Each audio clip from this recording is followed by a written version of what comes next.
از سالها بدین سو در قسمت جلب بودن پت خزانه و نظریات آقای ناشناس به ما مردم پشتون از طرف تعداد زیاد هموطنان برای ما طعنه داده میشه و رشخندی میشه و بالاخره حتی توهین و تحقیر بعض اوقات میشه.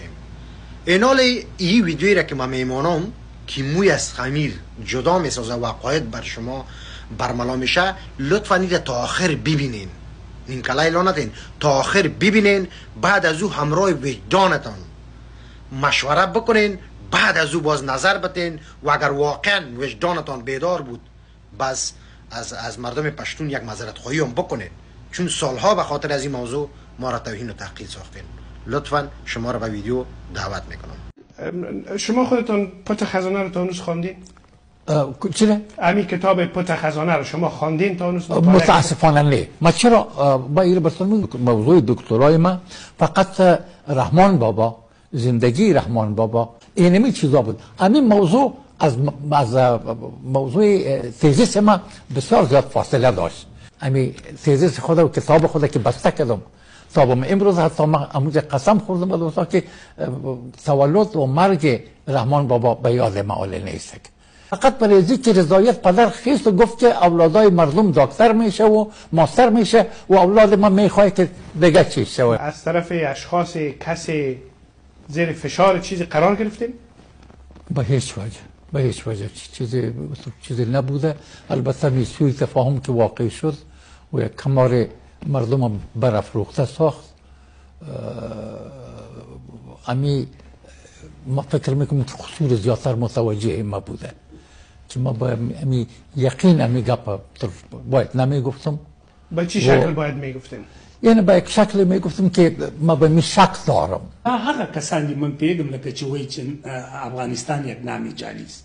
دا همغه کسانو چې بالاخره دې ته جعلي کړه. خب دا یو پروسیجر لري. دا تاسو پروسیجر دا وی چې فرضاً یو کتاب چې نړیوال ارزښت لري او د نړیوال ارزښت کې په جال ولاړ وي کنه. بله.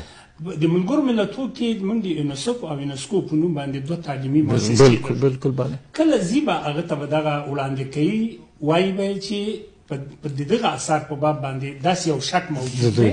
بیا به حقوق دي ورته یو پلاوی ټاکي او پلاوی څوک چې په مسلکي لحاظ په اکاډمیک لحاظ به د ملي رښتې سړی وي راځي به هغه به څېړي، لابراتوار به ورسره ډي ان اې ټسټ کوي، د لابراتوار ټسټ کوي، بل هر ټسټ چې د هغه سره مروج وي هغه به کوي تر څو چې هغه معلومه کړي چې رښتیا دا کتاب جعل دی که نه دی. پروسیجر چا نه ده کړی، یعنې دغه هوایي خبره ده. 109 پښتو قلمي نسخې دلته په بریټیش کتابتون کې شتون لري. که چاته فرضاً په دې کې کومه ستونزه دي ولې نه لاړ دي سینا په هغه دی دلته بریټیش کتابتون ته چې عریضه وکړي خپل پروسیجر لري چې دغه نسخه باندې دې سړي کار کړی خو دغه یې جعل کړی دی. نو که فرضاً دا رښتیا ثابته کړه چې جعل وه زه محکمه کېږم.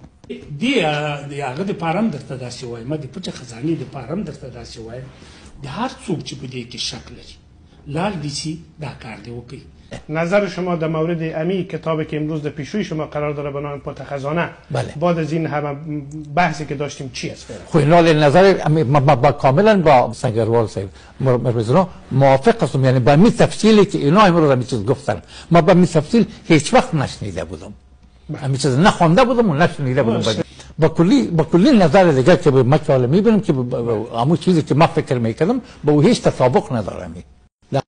های میگه عاقل نکند کاری که بار آرد پشیمانی.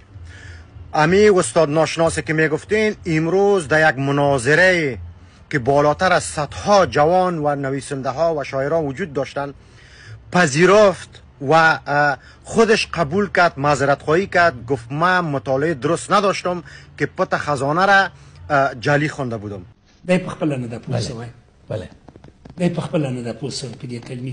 یعنی چا چې کتاب نه وي لوستی قضاوت هم داسې علوم قضاوتي، خو چا چې کتاب لوستی په خدای قضاوت دغه شی هم دی. یعنی مهمه خبر دا ده چې دغه شی ما نه ولوستی په هغه وخت کې.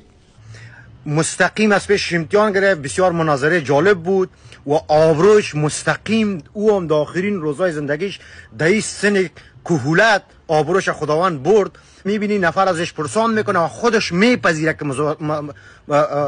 مشکل میگه در ما بود، در مطالعه ما بود، میگه من درک در او وقت نکرده بودم، درست نخوانده بودم و در مجموع معذرت خواست. اینا میایم سر گپ. با ما پشتونها هیچ مطرح نیست اقوام، هیچ مطرح نیست زبان ها، همیشه ما احترام هم اقوام داریم، ولی وای و تف به چهره های اونو انسانایی که میخندیدن و محفل میگرفتن، بخصوص شاعرای کودنتان، بخصوص انسانای نافهم و متعصب که امروز آبروشان رفت و خود همی استاد ناشناس که یک وقتی قهرمان میگفتین آل برین چی کنین، هر کاری که میکنین، ولی خوب شد که گیر آمد هفته و به دو انگشت پت نمیشه. لعنت خدا به سرتان.